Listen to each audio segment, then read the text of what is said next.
जय श्री कृष्णा दोस्तों। आज हम श्री भगवत गीता अध्याय तृतीय कर्मयोग को समझेंगे। चलिए शुरू करते हैं। ज्यायसी चेत कर्मणस्ते मता बुद्धिर्जनार्दन तत्कीम कर्मणि घोरे मान नियोजयसि केशव। भावार्थ। अर्जुन बोले, हे जनार्दन, यदि आपको कर्म की अपेक्षा ज्ञान श्रेष्ठ मान्य है तो फिर हे केशव, मुझे भयंकर कर्म में क्यों लगाते हैं। व्यामिश्रेणेव वाक्येन बुद्धिम मोह सीव में तदेकम वद निश्चित्य येन श्रेयो हमाप्नुयाम। भावार्थ। आप मिले हुए से वचनों से मेरी बुद्धि को मानो मोहित कर रहे हैं, इसलिए उस एक बात को निश्चित करके कहिए जिससे मैं कल्याण को प्राप्त हो जाऊं। व्यामिश्रेणेव वाक्येन बुद्धिम मोह सीव में तदेकम वद निश्चित्य येन श्रेयो हमाप्नुयाम। भावार्थ। आप मिले हुए से वचनों से मेरी बुद्धि को मानो मोहित कर रहे हैं, इसलिए उस एक बात को निश्चित करके कहिए जिससे मैं कल्याण को प्राप्त हो जाऊं। मेरे द्वारा पहले कही गई है, उनमें से सांख्य योगियों की निष्ठा तो ज्ञान योग से माया से उत्पन्न हुए संपूर्ण गुण ही गुणों में बरतते हैं, ऐसे समझकर तथा मन, इंद्रिय और शरीर द्वारा होने वाली संपूर्ण क्रियाओं में कर्तापन के अभिमान से रहित होकर सर्वव्यापी सच्चिदानंद घन परमात्मा में एक ही भाव से स्थित रहने का नाम ज्ञान योग है। इसी को संन्यास, सांख्य योग आदि नामों से कहा गया है। और योगियों की निष्ठा कर्मयोग से फल और आसक्ति को त्याग कर भगवदाज्ञानुसार केवल भगवदर्थ समत्व बुद्धि से कर्म करने का नाम निष्काम कर्मयोग है। इसी को समत्व योग, बुद्धि योग, कर्मयोग, तदर्थ कर्म, मदर्थ कर्म, मत कर्म आदि नामों से कहा गया है। होती है न कर्मणामनारंभान नैष्कर्म्यम पुरुषोष्णुते न च संन्यसनादेव सिद्धि समधिगच्छति। भावार्थ। मनुष्य न तो कर्मों का आरंभ किए बिना निष्कर्मता, जिस अवस्था को प्राप्त हुए पुरुष के कर्म अकर्म हो जाते हैं, अर्थात फल उत्पन्न नहीं कर सकते, उस अवस्था का नाम निष्कर्मता है, को यानी योग निष्ठा को प्राप्त होता है। और न कर्मों के केवल त्याग मात्र से सिद्धि यानी सांख्य निष्ठा को ही प्राप्त होता है, न ही कश्चित क्षणमपि जातु तिष्ठत्य कर्मकृत कार्यते ह्यवशः कर्म सर्व प्रकृति जैर गुणैः। भावार्थ। निःसंदेह कोई भी मनुष्य किसी भी काल में क्षण मात्र भी बिना कर्म किए नहीं रहता, क्योंकि सारा मनुष्य समुदाय प्रकृति जनित गुणों द्वारा परवश हुआ कर्म करने के लिए बाध्य किया जाता है। कर्मेन्द्रियाणि संयम्य या आस्ते मनसा स्मरण इंद्रियार्थान विमूढ़ात्मा मिथ्याचारः स उच्यते। भावार्थ। जो मूढ़ बुद्धि मनुष्य समस्त इंद्रियों को हठपूर्वक ऊपर से रोककर मन से उन इंद्रियों के विषयों का चिंतन करता रहता है, वह मिथ्याचारी अर्थात दंभी कहा जाता है। यस्त्विन्द्रियाणि मनसा नियम्यारभते अर्जुन कर्मेन्द्रियैः कर्मयोगम सक्तः स विशिष्यते।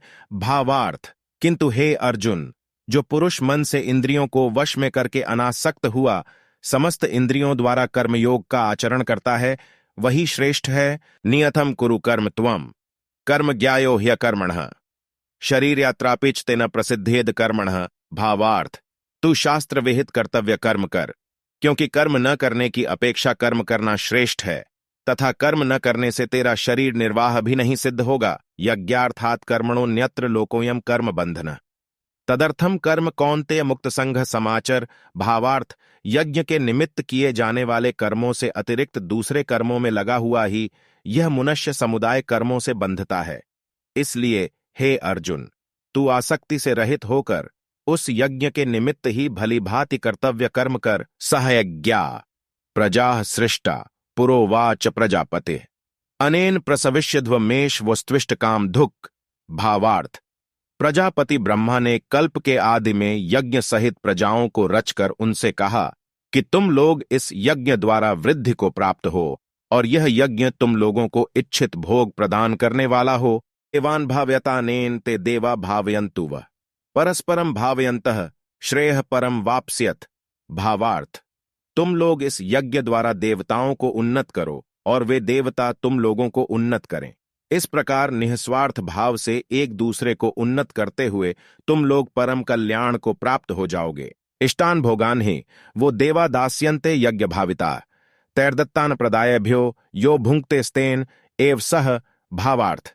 यज्ञ द्वारा बढ़ाए हुए देवता तुम लोगों को बिना मांगे ही इच्छित भोग निश्चय ही देते रहेंगे। इस प्रकार उन देवताओं द्वारा दिए हुए भोगों को जो पुरुष उनको बिना दिए स्वयं भोगता है, वह चोर ही है। यज्ञ शिष्टाशिनः संतो मुच्यन्ते सर्व किल विषय। भुंजते ते त्वघम पापा ये पचन्त्यात्म कारणात्। भावार्थ, यज्ञ से बचे हुए अन्न को खाने वाले श्रेष्ठ पुरुष सब पापों से मुक्त हो जाते हैं, और जो पापी लोग अपना शरीर पोषण करने के लिए ही अन्न पकाते हैं वे तो पाप को ही खाते हैं। अन्नाद् भवन्ति भूतानि पर्जन्यादन्न संभव। यज्ञाद् भवति पर्जन्यो यज्ञ कर्म समुद्भव कर्म ब्रह्मोद्भवम विद्धि ब्रह्माक्षर समुद्भवम। तस्मात् सर्वगतम ब्रह्म नित्यम यज्ञ प्रतिष्ठितम। भावार्थ, संपूर्ण प्राणी अन्न से उत्पन्न होते हैं। अन्न की उत्पत्ति वृष्टि से होती है, वृष्टि यज्ञ से होती है, और यज्ञ विहित कर्मों से उत्पन्न होने वाला है। कर्म समुदाय को तू वेद से उत्पन्न और वेद को अविनाशी परमात्मा से उत्पन्न हुआ जान। इससे सिद्ध होता है कि सर्वव्यापी परम अक्षर परमात्मा सदा ही यज्ञ में प्रतिष्ठित है। एवं प्रवर्तितम चक्रम नानुवर्तयतीह यह अघायुरिंद्रिया रामो मोघम पार्थ सजीवती। भावार्थ, हे पार्थ, जो पुरुष इस लोक में इस प्रकार परंपरा से प्रचलित सृष्टि चक्र के अनुकूल नहीं बरतता, अर्थात अपने कर्तव्य का पालन नहीं करता, वह इंद्रियों द्वारा भोगों में रमण करने वाला पापायु पुरुष व्यर्थ ही जीता है। यस्त्वात्मरतिरेव स्यादात्म तृप्तश्च मानव आत्मन्येव च संतुष्टस्तस्य कार्यं न विद्यते। भावार्थ, परंतु जो मनुष्य आत्मा में ही रमण करने वाला और आत्मा में ही तृप्त तथा आत्मा में ही संतुष्ट हो, उसके लिए कोई कर्तव्य नहीं है। नैव तस्य कृतेनार्थो नाकृतेनेह कश्चन न चास्य सर्वभूतेषु कश्चिदर्थ व्यपाश्रयः। भावार्थ, उस महापुरुष का इस विश्व में न तो कर्म करने से कोई प्रयोजन रहता है और न कर्मों के न करने से ही कोई प्रयोजन रहता है, तथा संपूर्ण प्राणियों में भी इसका किंचिन्मात्र भी स्वार्थ का संबंध नहीं रहता। तस्मादसक्तः सततम कार्यम कर्म समाचर असक्तो ह्याचरण कर्म परमाप्नोति पुरुषः।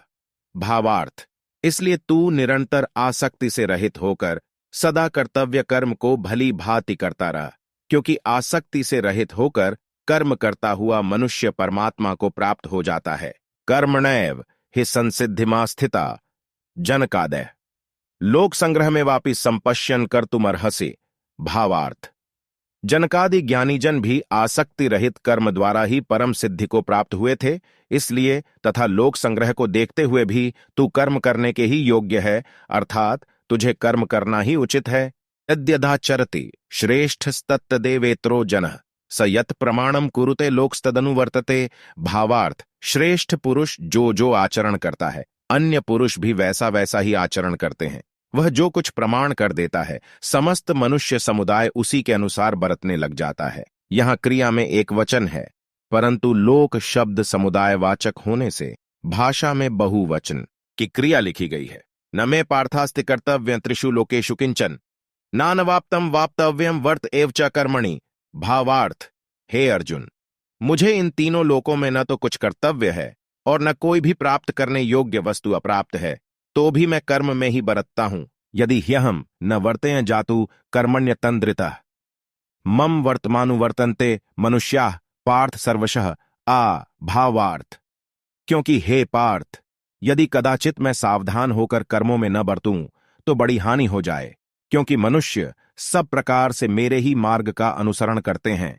यदि उत्सीदेयुरिमे लोका न कुर्या कर्म चेदहम संकरस्य च कर्ता स्यामुपहन्यामि महाप्रजा। भावार्थ, इसलिए यदि मैं कर्म न करूं तो ये सब मनुष्य नष्ट भ्रष्ट हो जाएं और मैं संकर्ता का करने वाला हूं तथा इस समस्त प्रजा को नष्ट करने वाला बनूं। सक्ताः कर्मण्य विद्वांसो यथा कुर्वन्ति भारत कुर्याद विद्वांस तथा सक्तश्चिकीर्षुर लोक संग्रहम। भावार्थ, हे भारत, कर्म में आसक्त हुए अज्ञानी जन जिस प्रकार कर्म करते हैं, आसक्ति रहित विद्वान भी लोक संग्रह करना चाहता हुआ उसी प्रकार कर्म करे।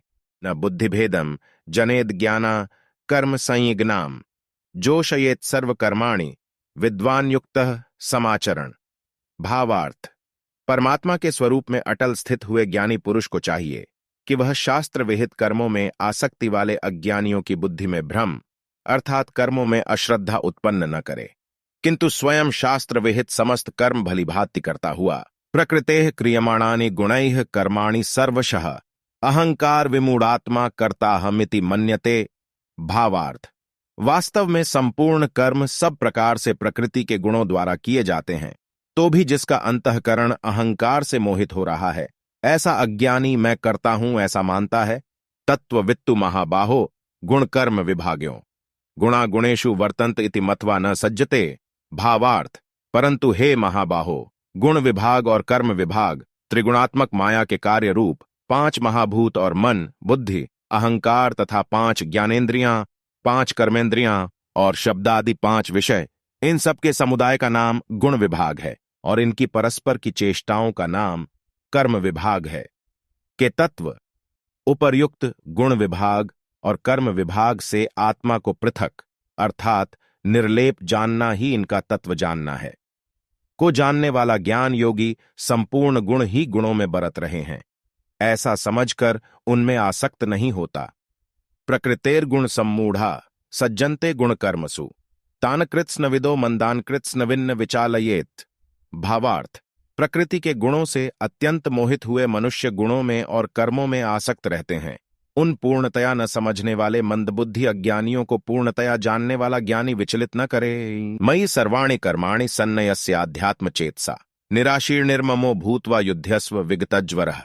भावार्थ, मुझ अंतर्यामी परमात्मा में लगे हुए चित्त द्वारा संपूर्ण कर्मों को मुझ में अर्पण करके आशा रहित, ममता रहित और संतापरहित होकर युद्ध कर, ये में मतमिदम नित्य मनुतिष्ठन्ति मानवा श्रद्धावंतो न सूयंतो मुच्यन्ते तेति कर्म भी। भावार्थ, जो कोई मनुष्य दोष दृष्टि से रहित और श्रद्धायुक्त होकर मेरे इस मत का सदा अनुसरण करते हैं, वे भी संपूर्ण कर्मों से छूट जाते हैं। ये त्वेतदभ्य सूयंतो नानुतिष्ठन्ति में मतम सर्वज्ञान विमूढ़ांस्तान विद्धि नष्टान चेत सह। भावार्थ, परंतु जो मनुष्य मुझ में दोषारोपण करते हुए मेरे इस मत के अनुसार नहीं चलते हैं, उन मूर्खों को तू संपूर्ण ज्ञानों में मोहित और नष्ट हुए ही समझ। सदृश्यम चेष्टते स्वस्याः प्रकृतेर ज्ञानवानपि प्रकृति यान्ति भूतानि निग्रह किन करिष्यति। भावार्थ, सभी प्राणी प्रकृति को प्राप्त होते हैं अर्थात अपने स्वभाव के परवश हुए कर्म करते हैं। ज्ञानवान भी अपनी प्रकृति के अनुसार चेष्टा करता है, फिर इसमें किसी का हठ क्या करेगा। 33 इंद्रियस्येन्द्रियस्यार्थे रागद्वेषो व्यवस्थितो तयोर्न वशमागच्छेत्तो ह्यस्य परिपंथिनो। भावार्थ, इंद्रिय इंद्रिय के अर्थ में अर्थात प्रत्येक इंद्रिय के विषय में राग और द्वेष छिपे हुए स्थित हैं। मनुष्य को उन दोनों के वश में नहीं होना चाहिए, क्योंकि वे दोनों ही इसके कल्याण मार्ग में विघ्न करने वाले महान शत्रु हैं। 34 श्रेयान् स्वधर्मो विगुणः प्रधर्मात् स्वनुष्ठितात् स्वधर्म निधनम श्रेय प्रधर्मो भयावह। भावार्थ, अच्छी प्रकार आचरण में लाए हुए दूसरे के धर्म से गुण रहित भी अपना धर्म अति उत्तम है। अपने धर्म में तो मरना भी कल्याणकारक है और दूसरे का धर्म भय को देने वाला है। अतकेन प्रयुक्तो यम पापम चरति पुरुष अनिच्छन्नपि वार्ष्णेय बलादिव नियोजितः। भावार्थ, अर्जुन बोले, हे कृष्ण, तो फिर यह मनुष्य स्वयं न चाहता हुआ भी बलात् लगाए हुए कि भांति किससे प्रेरित होकर पाप का आचरण करता है। काम एष क्रोध एष रजोगुण समुद्भव महाशणो महापापमा विद्येनमिह वैरिणम। भावार्थ, श्री भगवान बोले, रजोगुण से उत्पन्न हुआ यह काम ही क्रोध है। यह बहुत खाने वाला अर्थात भोगों से कभी न अघाने वाला और बड़ा पापी है। इसको ही तू इस विषय में वैरी जान। धूमे नाव्रियते वह्निर्यथा दर्शो मलेन चे यथोल्बेनावृतो गर्भस्तथा तेनेदमावृतम। भावार्थ, जिस प्रकार धुएं से अग्नि और मैल से दर्पण ढंका जाता है तथा जिस प्रकार जेड़ से गर्भ ढंका रहता है, वैसे ही उस काम द्वारा यह ज्ञान ढंका रहता है। आवृतम ज्ञान में तेन ज्ञानिनो नित्य वैरिणा कामरूपेण कौन्तेय दुष्पुरेणान लेन च। भावार्थ, और हे अर्जुन, इस अग्नि के समान कभी न पूर्ण होने वाले काम रूप ज्ञानियों के नित्य वैरी द्वारा मनुष्य का ज्ञान ढंका हुआ है। इंद्रियाणि मनोबुद्धिरस्याधिष्ठान मुच्यते एतैर्विमोहयत्येष ज्ञानमावृत्य देहिनम। भावार्थ, इंद्रियां, मन और बुद्धि, ये सब इसके वासस्थान कहे जाते हैं।